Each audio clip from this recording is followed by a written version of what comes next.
So this is the Rainbow Spines book tag, and my spines actually aren't that rainbowy. It's more like the cover design and everything. But we're just gonna go with it. No one tagged me in this, by the way. I'm just doing it anyway.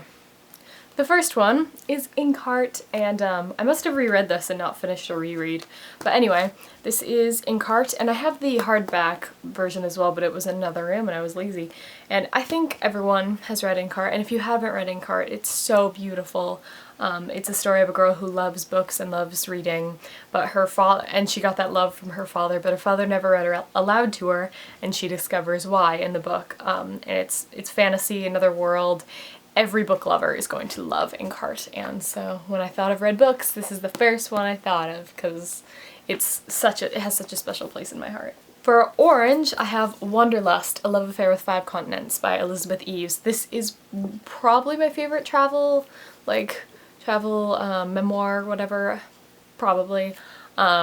It's just about Elizabeth Eves and how all these different countries she's traveled and lived in, and her life and her spirit and her sex life, and it's such a great story. And I know a lot of people, like, I go into the Goodreads page and there's so many horrible things and so many bad reviews of it, but I love it. I think it's such a authentic, like, true and real story. My memory isn't totally fresh on where exactly she goes, but I remember she goes to Papua New Guinea, Cairo, she spends a lot of time there, she goes to Australia, she just goes to a lot of places, and it's a story of like her love life throughout it, the men she meets and falls in love with and everything, and it's so good. It's one of my favorite books. Yellow I don't have on me, but it's a book I read this year, and it is Mr. Penumbra's 24-Hour Bookstore by Robin Sloan, and I'll put the cover right here. And I freaking loved it. I do want to do a review on it, but I don't have the book in this country anymore, so it's going to be hard to organize my thoughts. And it's been like a month and a half since I read it because I forgot, like, I just never got around to doing a review. But I loved it. It's a story, like the dynamics between technology and books and the written word, and it's just amazing, and I think it's a book that everyone can get something from in today's day and age. So I recommend that highly. The next book is Green, and it is The Sweet Far Thing by Libba Bray. And funny thing about this book is it's the third book in the Great and Terrible Beauty series, which I love. I loved the first two, and then this one, it took me a while to read because like, it took me around, I read the series after this had come out, or like right around the time this was coming out, and I got spoiled on this. And so I put off reading it for I was halfway through or whatever, and I put off reading it because I knew what was happening and I was like pissed off about it. So I put off reading it, and eventually I did finish it, and I love it.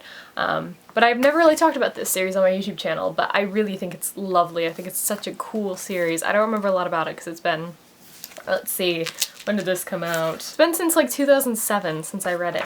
But I also just realized that Libba Bray signed this. I forgot that I like met her and that she signed this book. She wrote, "To Kaylee, zombies rule, also they drool, just saying, rock on, Libba Bray," which is cool. I kind of forgot that she'd signed that, so that's really special. Next is Blue, and I don't have Sad Margot. This is an advanced reader's copy of Paper Towns that I got many moons ago from John.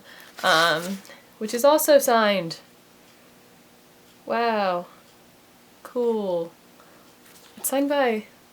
Oh, it's Catherine wrote in it. That's nice. And Hank. Aw, that was the first time I ever met them in person. That's really cool. Anyway, Blue Margot. This is my favorite John Green book. It's, I think, one of my favorite, like, it's in my top 5 favorite books of all time. I freaking love Paper Towns. Yeah, I don't have that much to say about it, but I assume that most people watching this channel will have read all of John's books. This one's my favorite.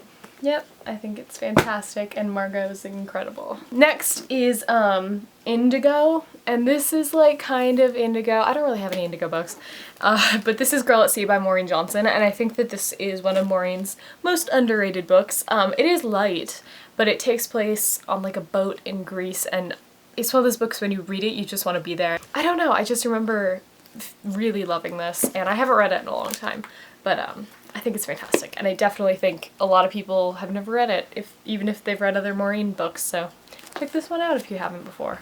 Last is Violet, and I have this. It's kind of like a purpley, I didn't really have any violet books, any purpley books, so this is a little bit, and this is Amelia Ann is Dead and Gone. I read it last year. I don't remember if I did a review or not, but I thought this was fantastic, a really fantastic portrayal of small town life, and like the people you meet there and the stories that unfold in a small town life, so I thought that was cool. Also, look, the book itself is purpley red, so, you know, it works.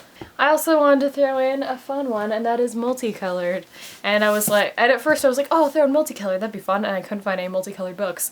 But then I found, or I remembered, my Harry Potter books. Harry Potter and Deathly Hallows, my favorite book of all time. This is the special edition one, and it has the dragon, and I freaking love it. And there's Harry on the spine, which I think is cool. This is like one of my favorite pieces of art.